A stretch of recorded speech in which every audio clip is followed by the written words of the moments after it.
Je suis ton ami, ton motivateur dans tous les points de ta vie. Samu Motivation, Samu Motivation. Avec Samu Motivation, sur cette plateforme, vous trouverez des messages à tous les niveaux. Alors aujourd'hui, je vais vous présenter un message très important et très motivant, un message qui peut vous aider dans la vie courante. Mais avant d'aller plus loin, abonne-toi à cette plateforme dès maintenant, commente, like et partage cette vidéo partout autour de toi. Écoute avec moi attentivement. C'est pourquoi, mon frère, dans ta vie, tais-toi devant ces choses. Lorsque tu vas vers un chantier et qu'il est inachevé, ne juge pas, ne parle pas. Tu ne sais pas ce qu'il sera. Tu ne connais pas le plan de l'architecte. Et tu peux voir qu'il n'y a qu'un trou. Mais ce n'est pas un trou. C'est un immeuble de 10 étages. Et des fois, les gens que nous rencontrons sont comme des chantiers. Il n'y a qu'un trou. Et tu le regardes, tu le méprises. Alors que dans 10 ans, 20 ans, ce sera un gratte-ciel. Taisez-vous devant la destinée des hommes. Ne parlez pas beaucoup devant la destinée des hommes. Nous que vous voyez là, beaucoup de gens nous ont méprisés. Beaucoup de gens nous ont méprisés, mes frères. Mais aujourd'hui, nous sommes une surprise pour eux. Tais-toi devant une chenille qui est dans son cocon. Quand la chenille entre dans le cocon, elle est atobe. Elle reste fixe. Elle est laide. Mais donne du temps. Il y aura la métamorphose. La chenille va devenir un papillon. Et certains au milieu de vous, vous êtes dans un cocon. Rien ne marche. Tu ne bouges pas. Tu es au même endroit. Financier, spirituellement, rien ne marche. Mais demain, tu seras un beau papillon. Quand tu te tiens devant un tableau noir, garde silence. Tu ne sais pas ce qu'on va y écrire. Certaines personnes sont des tableaux noirs. Rien n'est écrit. Ce sont des personnes lambda. Des personnes qui ne marquent pas. C'est une personne, tu oublies même son nom. Mais demain, c'est l'examen de ta vie qu'on va écrire sur ce tableau. Dieu fera dans sa vie des choses où tu dois aller prier pour dire Dieu, est-ce que c'est toi ou c'est pas toi? Il y a des niveaux où Dieu commence à agir dans ta vie. Même les chrétiens commencent à prier. Est-ce que c'est Dieu ou c'est la magie? C'est un examen que Dieu donne. Cosinus, tangente. Oui, il y a des gens qui deviennent des examens dans la vie. Imagine que l'un de nos frères ici seulement, il reçoit une onction, dans tous les deux il part, il ressuscite les morts. Nous allons aller en prière pour prier Dieu, est-ce que c'est toi? Même les gens qui croient à la puissance vont aller dire Dieu, est-ce que c'est toi? Tu entends partout, il part, ressuscite. Les gens ne font que ressusciter. Ils disent seulement, ah! Les gens ressuscitent. Lorsque tu vois un homme et rien n'est écrit, ce n'est pas que le maître n'a pas la craie. Quand tu vois un papier vide, ne te moque pas du papier vide. Tu ne sais pas quelle lettre on va écrire. Peut-être une recommandation présidentielle. Arrêtez de mépriser les hommes. Arrêtez de mépriser les hommes. Ne méprisez jamais un homme. Même les païens disent des fois à leurs filles, on ne se moque pas d'un homme. Même les païens disent ça. On ne se moque pas d'un homme. Parce qu'un homme aujourd'hui, il peut marcher avec des babouches. Mais demain, il devient ministre. C'est pourquoi même sœur, quand tu dis d'un homme qui veut t'épouser, ne l'insulte pas. On ne dit pas non à un homme en l'insultant. Dis seulement non. Ne dis pas regarde-toi, regarde-moi, regarde-toi. Arrêtez ces regarde-toi, regarde-moi. Il va te doubler un jour dans la pluie. Je sais ce que j'ai dit, hein. Je connais une fille il y a longtemps. Non, je saute cette partie. Elle va suivre la vidéo. Elle m'a méprisé, frère. Je suis allé demander la main en bus. Elle m'a regardé. Tu dis je t'aime à pied, tu rentres à pied. Ne méprisez jamais les hommes. Ne regarde pas ta vie pour juger un homme. Tu n'es pas Dieu. Ne te moque jamais d'un vase brisé dans les mains d'un potier. Ne te moque jamais d'un vase brisé dans les mains d'un potier. Tu ne sais pas ce qui va devenir un vase d'or. Si tu pouvais regarder Pierre en train de renier Jésus, Quel futur tu allais lui donner? Tu allais dire zéro, il n'y a rien ici.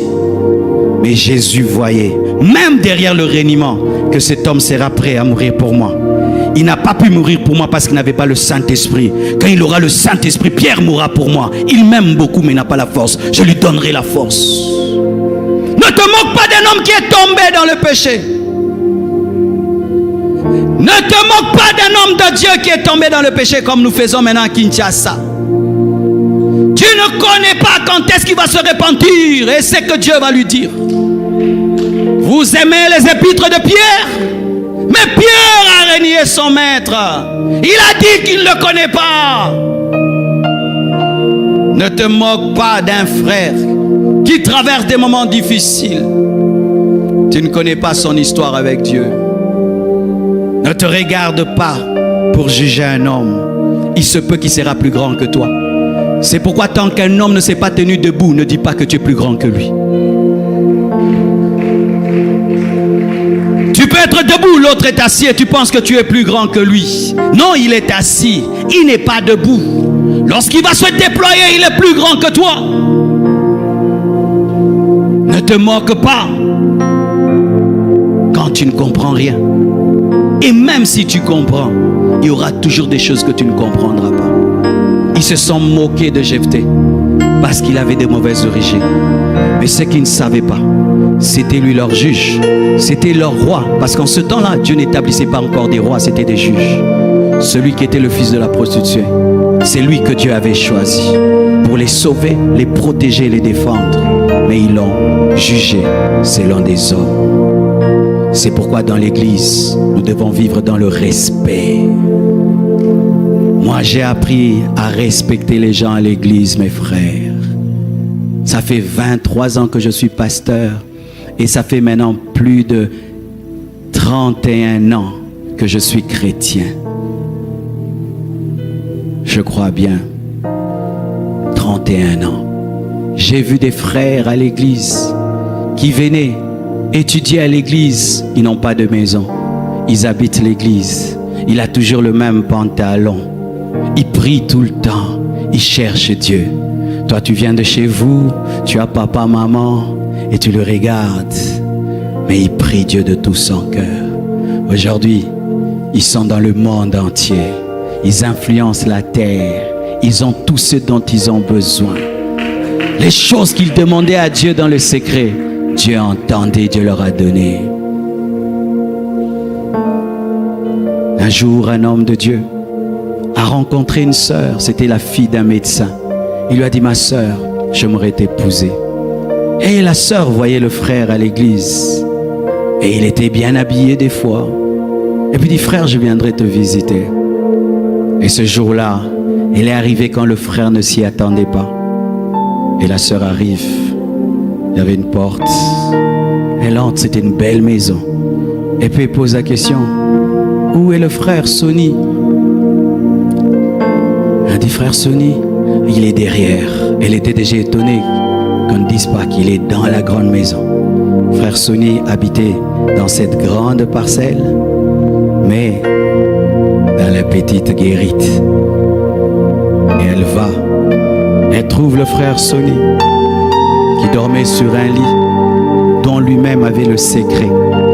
Tu connais ces lits là, il faut que tu t'assieds avec expérience et sagesse. Et lui, il était malade. Et trouve le frère Sonny là. Hé, tu habites ici? Oui, j'habite ici. Ah, Seigneur. Elle a dit n'importe quoi.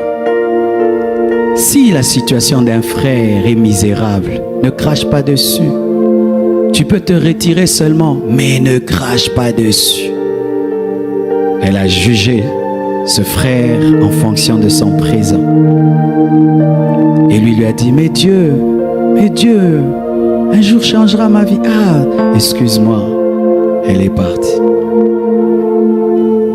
Et puis elle a épousé un médecin. Vous voyez, les médecins des fois sont non payés.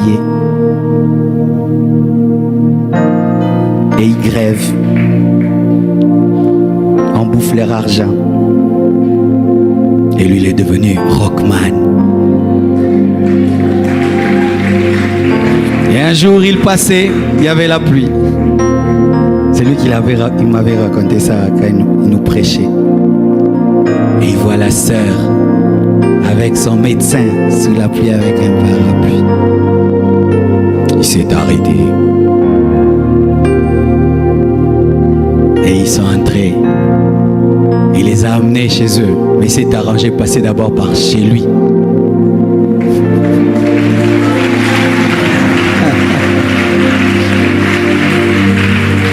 Pour qu'il puisse sécher.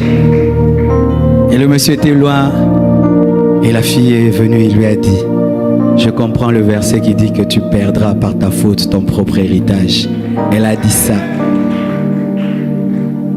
C'est pas que j'encourage les frères, t'as rien, tu cherches une femme. Non, ne changez pas mon message. Ne changez pas. Lui, il avait un ministère déjà. C'est pas que t'as rien là et puis tu veux, non. Il avait déjà un ministère, mais il était au début. Au début du ministère, mes frères, je transportais les bancs.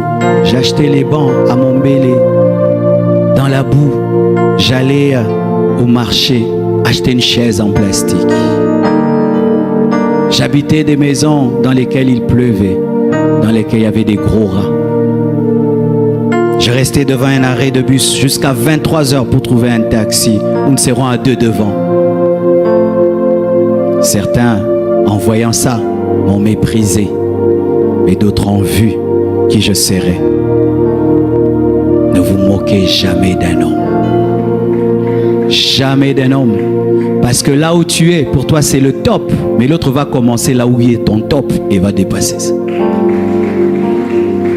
Chaque homme est un point d'interrogation. Chaque homme est un mystère. Et quand tu sais ça, tu respectes les hommes. Dans ce pays, il y avait les mouvanciers. Il n'y a plus les mouvanciers. Il y avait les rôles changent. Les rôles changent. Même vous qui avez le pouvoir, soyez humble. Que tout le monde soit humble. Que Dieu vous bénisse. Rappelle-toi ceci. Peu importe ce que tu traverses aujourd'hui, tu es plus fort que tes peurs, plus grand que tes échecs et capable d'aller beaucoup plus loin que tu ne l'imagines. Ne baisse jamais les bras, crois en toi et avance pas à pas, car ton avenir dépend des décisions que tu prends aujourd'hui. Si ce message t'a touché, abonne-toi, laisse un commentaire, like et partage cette vidéo pour motiver encore plus de personnes. C'était ton ami Samu Motivation. À bientôt pour une nouvelle vidéo.